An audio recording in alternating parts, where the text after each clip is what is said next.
to all our witnesses today. It's been a great discussion thus far. I just want to kind of touch on Mr. Kelly's opening statement, and I think it's very important to talk about incrementalism,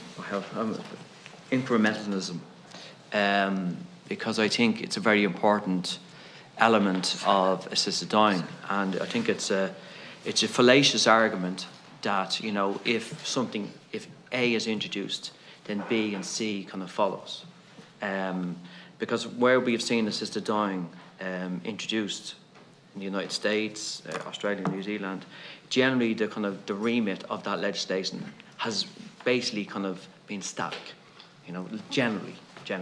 Obviously in the Benelux countries it has become a bit more liberal and so forth, and that's obviously it's open for debate and so forth. But that's very important because there is a kind of, I suppose, a narrative that, you know, and I think it obviously almost trivialises the issue of assisted dying, that if somebody with a terminal diagnosis that's come to the end of their life failed of assisted dying, then somebody with another condition other than a terminal illness that can say, well, if they can get it, why can I not? And I think that trivialised the whole issue around assisted dying. So it's very important that you mention that and so forth. Just in relation to conscientious objection, at the moment, my understanding in relation to legislation around abortion, if a doctor conscientious objects to somebody availing of a termination, then they can refer that person onto another doctor. That's my understanding from that legislation. So there's kind of parallels and so forth. Just to get back to actually the main point I was talking about the slippery slope. I mean, obviously there's kind of a certain element of fearmongering in relation to this. We have seen a lot of social issues over the last 20 years, particularly around marriage equality, abortion, divorce, that there was this kind of scaremongering going on that if something is implemented, then, you know, things will fall apart. And generally it hasn't. You know, generally it hasn't. And obviously, yeah, if legislation is introduced, it can be reviewed over time. That's, you know, that's part and parcel of legislation. Just in relation to Mr. Mills' contribution, and I know he was kind of close to the Mary Fleming case and so forth. So obviously what we're trying to ascertain in this committee, could assisted dying be legislated, given the safeguards, given all the kind of criteria of international experience, could it be implemented in an Irish context? What we have to kind of, I suppose, to trash out is, if that's possible, then what is the remit of that legislation? And obviously we have to look at different models. The model that I would probably look at is in New Zealand and Oregon, where it's time limited. Somebody has a terminal diagnosis could avail of assisted dying. That's the model, I think. If assisted dying was to be legislated, I think that would be the model I think that, you know, we would go for.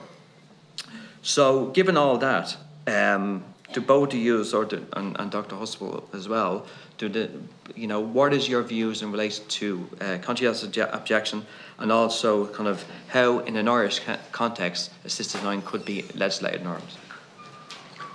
Yeah, Doctor, first. Okay, so I'll try and answer as quickly as I can. First of all, one of the things that's always important around all of this is the use of language. And look, I think it's fair to say, as should be clear from what Professor Huxtable has said, as should be clear from what Professor Campbell said when she was with you a few days ago, it's probably not fair to describe those who point to slippery slope arguments as fear-mongering. I don't think that's helpful language.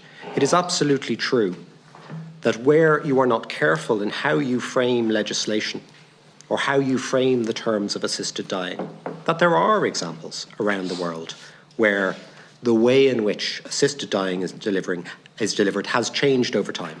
So, and I don't think anybody's helped by saying that anybody's fear-mongering and saying it can happen. But this then comes on to your next question, is if it is a legitimate concern, and I think it is a legitimate concern, in the sense that it is a concern that people legitimately have, then how do you address it? And you're already halfway along the road to doing so, because you're talking about discriminating between the different types of legislation that there are, And you point to two models that certainly to me, from my reading of the various comparative acts, have attractions that I think that other legislation does not have. The New Zealand example and the Oregon example.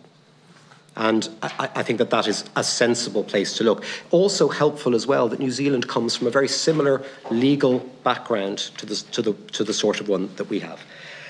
So clearly it is legislatable for. And the simple answer to the question is, if you don't want the consequences that may be regarded by reasonably minded people as unacceptable consequences of, for example, the Belgian legislation, then don't introduce the Belgian legislation. If you don't want the consequences of the Dutch legislation, don't introduce the Dutch legislation. It's not, I mean, sorry, I realise that making laws is very complicated, but on this one point, it's not rocket science. On conscientious objection can be managed in all number of ways. But there's one thing I do want to draw specific attention to. This is a service that's going to be delivered by clinicians.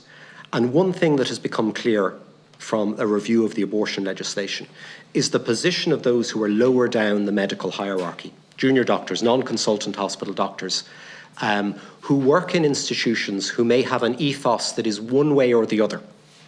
All right, in the sense of assisted dying, let us assume that they're an institution that is culturally less welcoming towards assisted dying, or culturally more welcoming towards assisted dying. The position of those who are within the medical career structure and their freedom to exercise their conscientious objection, whether it's in favour of abortion or against abortion, in favour of assisted dying or against abortion, is something that you need to give some thought to in any guidance that would accompany legislation, but it can certainly be legislation for. Mr. Kelly. Thank you. Just in relation, it might appear that myself and Dr. Mills and Professor Huxtable are in different opinions in relation to incrementalism. My contribution isn't that incrementalism isn't a thing. It said that it's not a thing save for a referendum taking place or the Supreme Court overturning the Fleming judgment. So I do agree that there is a risk of incrementalism if those circumstances in which we currently find ourselves were to change. But I do think that that fear is telling that we fear that this is going to happen in 10 years anyway. So why not, at this moment in time, provide for legislation which allows people to vindicate the right of self-determination at this moment in time? Why are we waiting for someone else in 10 years to come along and bring it in anyway, and bring it in far more liberal, when we can do it now in a way that respects your views and society's views on this issue? I don't understand the reason for not wanting to introduce it out of fear that it'll result in something becoming more slippery or more loosened, because that means that we're accepting in 10 years or in 15 years or in 20 years, this might happen anyway. And it might happen far more liberal than any of us here approve of, but our fear is that it might happen, so let's not just do anything about it. I just don't think that is an appropriate observation to have on when you can bring it in a way, for the time being, that respects your views on the matter and which respects the current constitution and the Fleming judgment. If we're going to fear the inevitable and just allow people's rights to self-determination and bodily integrity be disregarded until someone more liberal in terms of wanting to have a very loose regime comes into power, I just don't think that's a fair way of looking at it. I do know it's a risk, but I do think that if it's something we're fearful of happening in any event, why not bring it in a way and regulate it in a way that respects our own views of it? And I just don't see a safeguard as to how we can prevent something from being loosened in the future. But to the same reason for that, I don't see how we can avoid this from happening anyway. I think it's inevitable. If our fear is that this might be loosened, well then I think that we're basically saying we appreciate this is going to happen. So I don't understand why we wouldn't provide for it now in a way we approve of, to allow people who are alive now to end their suffering. Thank you very much. Thank you very much, Mr. Kelly. We'll go now to